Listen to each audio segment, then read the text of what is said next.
Waalaikumsalam. Selamat pagi. Maaf mengganggu waktunya ya. Saya ingatkan kembali, saya Widi, mahasiswa D3 Keperawatan Universitas Islam Syafi'iyah. Sesuai dengan janji saya kemarin, hari ini saya akan melakukan penyuluhan kesehatan mengenai CHF. Waktunya 10-15 menit. Bagaimana, Ibu sama Bapak bersedia? Bersedia. Oke, sebelum kita mulai, ini ada medianya ya Pak, Bu. Ini leaflet, nanti untuk dibaca bareng-bareng. Oke, baik, kita mulai ya Pak, Bu. Sebelumnya Bapak sama Ibu itu udah tahu belum CHF itu apa? Tahu, gagal jantung. Oke, betul ya. Oke, tapi untuk lebih jelasnya, sekarang saya akan menjelaskan mengenai CHF itu apa. Kita ke halaman ini pertama. Ya. Pertama kita ingin tahu CHF itu apa sih? CHF itu congestive heart failure atau bahasa Indonesianya gagal jantung kronis. Nah, definisinya itu suatu keadaan di mana terjadi kelainan fungsi jantung sehingga jantung ini nggak bisa memompa darah untuk memenuhi metabolisme tubuh. Penyebabnya itu ada kelainan otot jantung. Kita bisa tahu kelainan otot jantung itu dengan cara pemeriksaan EKG atau ekokardiogram. Kedua, hipertensi. Nah, kemarin kan Bapak udah di tensi ya Pak. Iya. Tensinya 110/80. Tidak hipertensi ya. Ketiga, ada peradangan otot jantung. Dan keempat itu ada penyumbatan pembuluh darah. Nah, selanjutnya kita bahas tentang tanda dan gejala dari gagal jantung itu apa. Kan kita tahu ya Pak, Bu, jantung itu dibagi dari ada dua bagian, kanan sama kiri. Jadi tanda dan gejala gagal jantung itu dikategorikan ada gagal jantung kanan sama gagal jantung kiri. Dari tanda dan gejala gagal jantung kiri dulu kita bahas ya. Pertama, sesak nafas saat beraktivitas. Orang yang tidak terkena gagal jantung biasanya kalau naik 10 anak tangga tidak merasa sesak, tapi kalau orang dengan CHF biasanya hanya 7 anak tangga sudah merasa sesak. Kedua, terjadi batuk, mudah lelah, edema. Kita lihat di gambarnya ini ada ya. Edema itu bengkak atau terjadi penimbunan cairan pada kaki, pada punggung kaki atau pada betis. Nanti dilakukan pemeriksaan dengan cara dipencet bagian situnya, nanti kelihatan itu ada bekasnya atau tidak, itu namanya edema. Kelima, asites. Asites itu bisa dilihat seperti buncit, Bu, Pak. Tapi di dalam perutnya itu terdapat penimbunan cairan. Itu namanya asites. Keenam itu terjadi kecemasan. Terus selanjutnya tanda dan gejala dari gagal jantung kanan. Pertama itu hepatomegali atau terjadi pembesaran pada hati. Kita bisa tahu hepatomegali itu terjadi kayak gimana dengan cara pemeriksaan fisik yang dilakukan sama tenaga kesehatan. Bisa dilihat seberapa besar hatinya itu.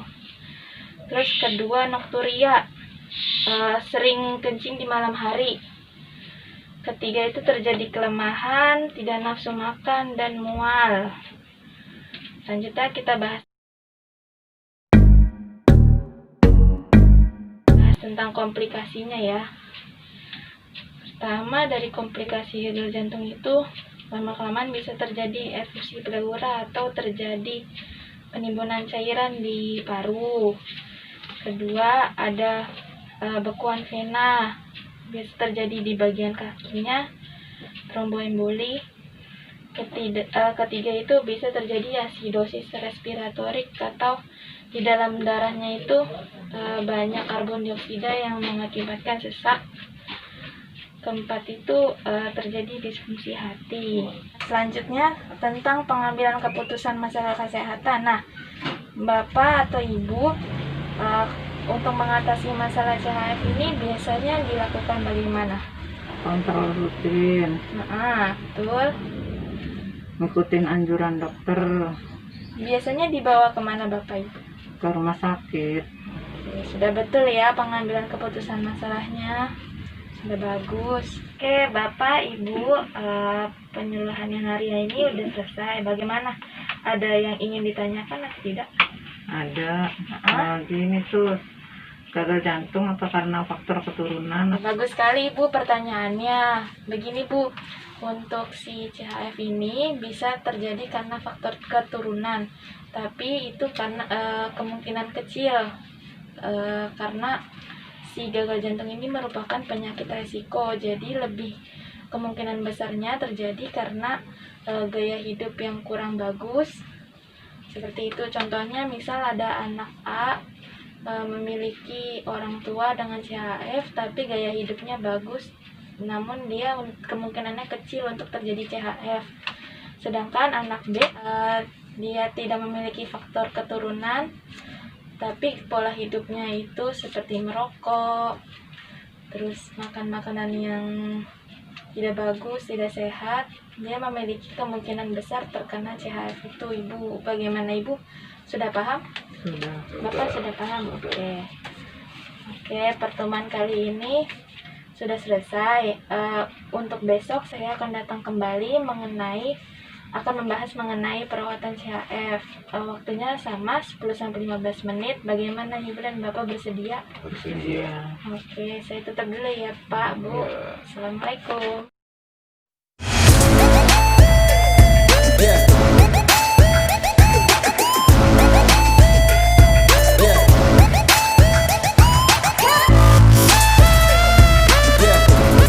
Assalamualaikum, selamat pagi Pak, Bu.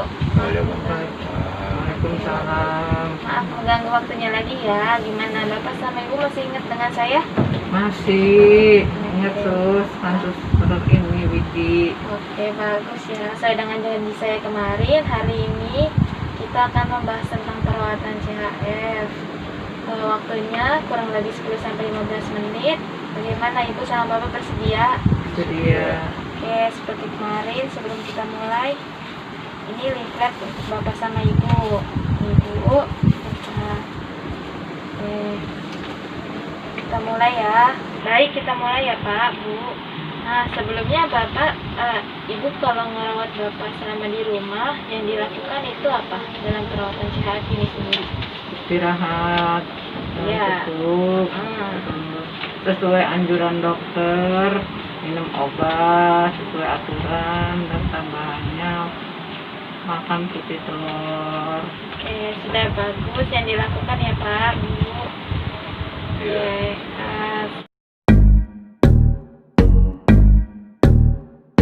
sekarang saya akan lebih menjelaskan lagi bagaimana perawatan CHF-nya. Oke, kita lihat di sini ya Pak, Bu.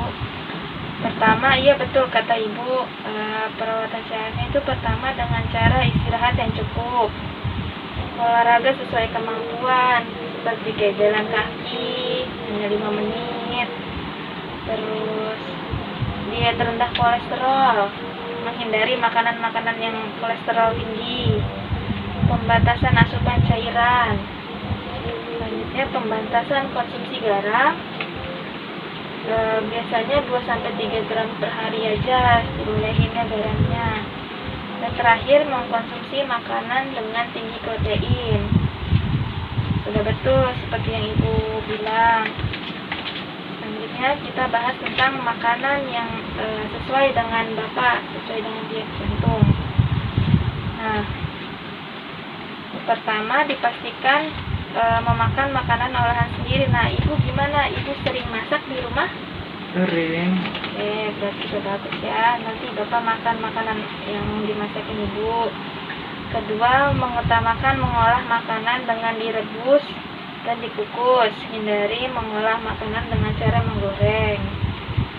Tiga, pastikan makanan yang diberikan ini rendah garam atau rendah natrium. Keempat, pastikan makanan yang diberikan ini makanan tinggi protein seperti yang putih telur, tempe, tahu, ayam, pit tidak pakai kayak kulit gitu. Kelima, pastikan asupan cairannya ini disesuaikan dengan anjuran dokter, misal kurang lebih 1300 ml per hari.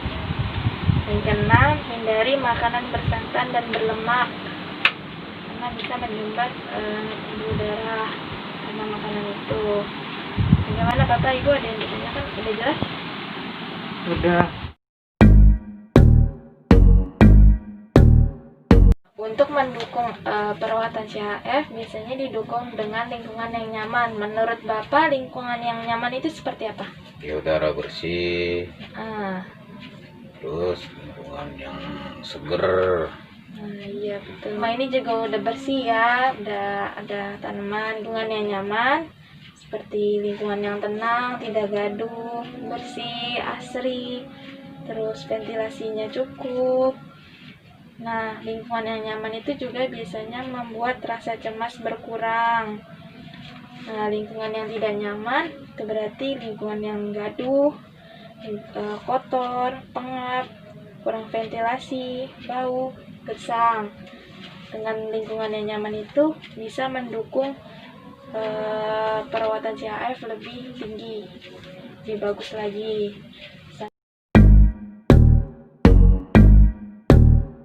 Selanjutnya kita bahas mengenai pelayanan kesehatan. Nah, menurut Ibu sama Bapak ini fungsi dari pelayanan kesehatan itu untuk apa sih?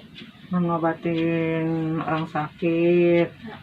Nah, pelayanan kesehatan yang biasa dikunjungi Ibu atau Bapak itu apa biasanya? Rumah Rumah sakit, sakit, Ah. puskesmas, mas, klinik. Oh iya betul. Sudah bagus ya yang sudah dikunjungi, sudah mengerti mengenai fungsi pelayanan kesehatan itu apa. Oke.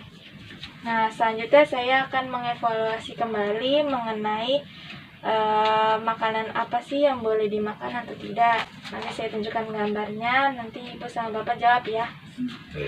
Oke, di sini ada ikan asin. Menurut Bapak itu boleh atau enggak dimakan? Tidak boleh. Oke, betul ya. Ikan asin tinggi garam jadi tidak boleh. Di sini ada telur rebus. Putih telur. Menurut Ibu boleh nggak dimakan? boleh. Boleh. Dengan Karena kuning telur atau putih telur? Putih telurnya telur, nambah doang, nutrisi. yang iniin proteinnya. Oke, betul ya. Terus di sini ada. Nah, selanjutnya ini ada makanan cepat saji seperti ayam tepung, kentang goreng, sama apa tuh soda. Menurut Bapak sama Ibu boleh atau tidak? Nggak Tidak boleh. Oke, betul ya. Makanan yang digoreng, bertepung, terus makanan cepat saji tidak boleh dimakan atau diminum. Dan pepes tahu, boleh atau tidak? Boleh. Ibu sering masak pepes tahu? Sering.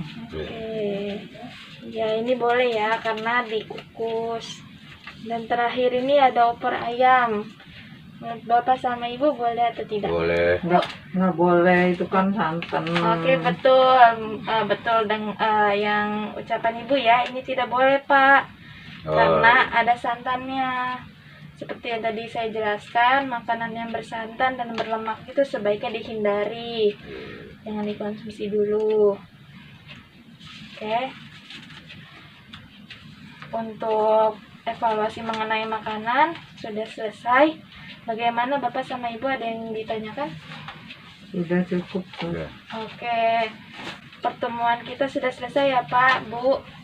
Besok saya akan ke sini untuk mengatasi masalah kecemasan. Pukul 10, kira-kira 15 menit. Bagaimana Bapak sama Ibu bersedia? Sedia. Oke, sekian dari saya. Wassalamualaikum.